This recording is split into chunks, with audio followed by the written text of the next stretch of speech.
Howdy. So, when I tell you the name Johnny Manziel, Jameis Winston, Tim Tebow, Reggie Bush, what's that first thing that comes up in your mind? It's these college legends.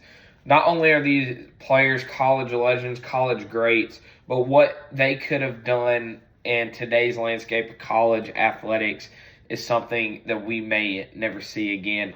What I'm going to be talking about today is NIL, which stands for Name, Image, and Likeness in Collegiate Athletics. NIL, it was founded in 2019. It was a very good thing for college athletes. It is something that has helped a lot of athletes as well. However, NIL does have its issues. It's not a perfect world. I'm going to be explaining to you a little bit some of those issues and what I think we can do to fix those issues in NIL. So one thing on the positive side of name, image, and likeness, or NIL, in other words, it can be summed up with the quote by Texas Tech quarterback in 2021 that he said in the offseason, Tyler Slough. He said, "It feels like we are more than just people now. We're not just athletes. We're more than just a name on the jersey. We have more to offer." So these players nowadays can make money off of their own name, own likeness, anything like that. They can benefit from just getting stipends from a university and having that scholarship. Truly can make a name for themselves. So NIL is good on that front. However, what the issue is in NIL today is that there's no clear guidelines that the NCAA released when they did come out with NIL in 2019. So with not having clear guidelines, this is followed with states having differing opinions, differing laws on NIL. It's creating an unfair competitive balance in collegiate athletics. It is something we need to fix. So that is something I'm going to be talking about today. I'm going to be talking about how I think we can fix the issues in NIL, what we've kind of seen collegiate athletic departments, governors, senators try and fix the issue, and what I am going to propose is my solution. So that's going to lead me into NIL. It's not a perfect world. However, it has those good things, but it does need to be fixed before it's too late, before we have too much disparity in collegiate athletics. So, like I mentioned, there's no clear guidelines with NIL. Different states have different NIL laws, so there's no uniformity for these new student athletes coming into NIL. They don't know what to expect. They don't know anything. It's a new thing. They don't know what to expect.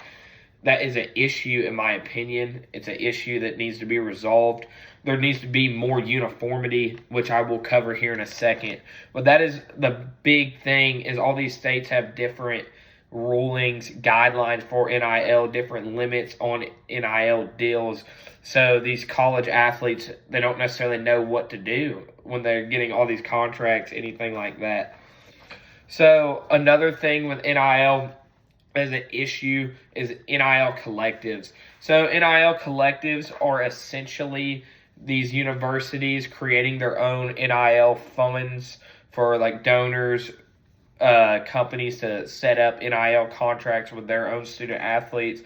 But in hindsight, this does sound good. However, in practice, this is unfair due to some universities having more donor money, more money in general, more access depending on the size of the university. Some of these NIL collectives include our own Texas A&M's Amplify, Alabama's Yeah Alabama, and Clemson's Tiger Impact, which, as I mentioned, they are founded on that purpose of supporting student athletes.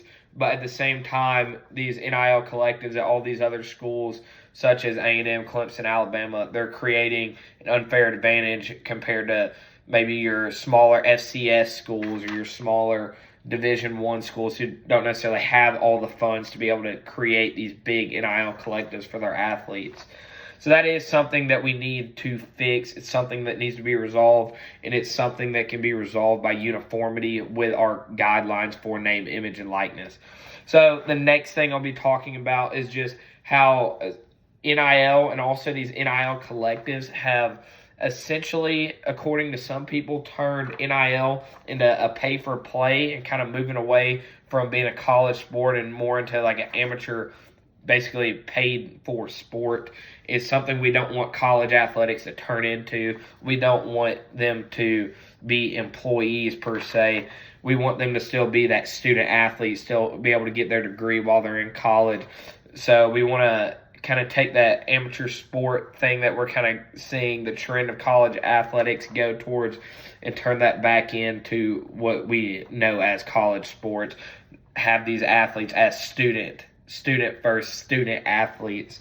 And so Dennis Dodd, in a CBS article, he actually kind of further explained this, but essentially it has turned into pay for play almost, and that's kind of the road we're going down towards, and we're getting away from our traditional collegiate sports landscape, what the format is, what we know as of right now. We're kind of getting away from that, and it's something that needs to be resolved. So after everything I just told you about name, image, and likeness, I do have a solution, which some people may disagree with, but I think this is going to be the best way for us to fix name, image, and likeness in our college sports. And this is going to be through federal government regulation. The federal government, whether you want them to be involved or not, I think this is going to be the best way for us to see not disparity, but to see a clear uniformity with NIL laws. It's going to better the competitive balance. It's going to help with recruiting of college athletes. They're going to have one set of rules to follow. It's going to make collegiate athletics run more smoothly while still being able to have NIL and have these good things for us. So with the federal government getting involved, if we are to eventually pass a federal law over name, image, and likeness, that's going to create precedent.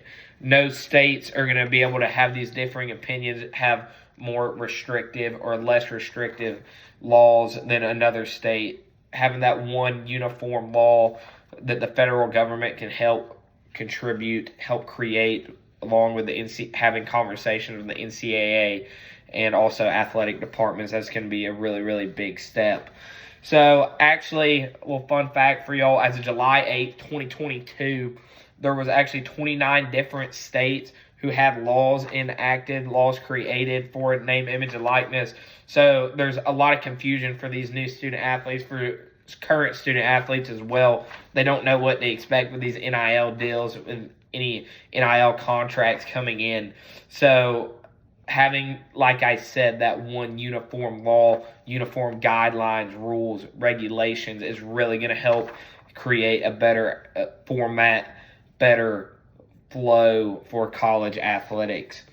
So the next thing, there still could be issues with the federal government being involved. A lot of people don't actually want the federal government involved in NIL. However, what I'm going to say to those people, I'm going to emphasize this point. It's truly having that uniformity is going to help a lot.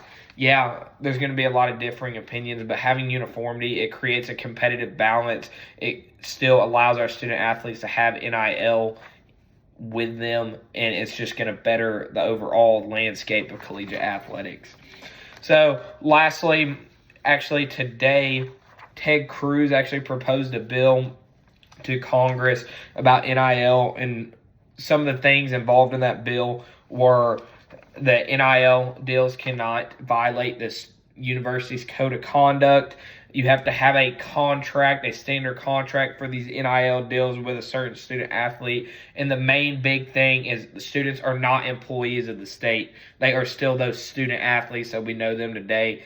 This is what this NIL bill is going to keep intact for our college sports. And lastly, federal law, if this was to pass, would trump any state or local law passed on NIL. So, in conclusion, today, I really hope y'all enjoyed. NIL, it's not a perfect world. It needs a solution fast, rather sooner than later. There's no clear guidelines, and personally, I do believe the federal government is going to be our best way to resolve the issue.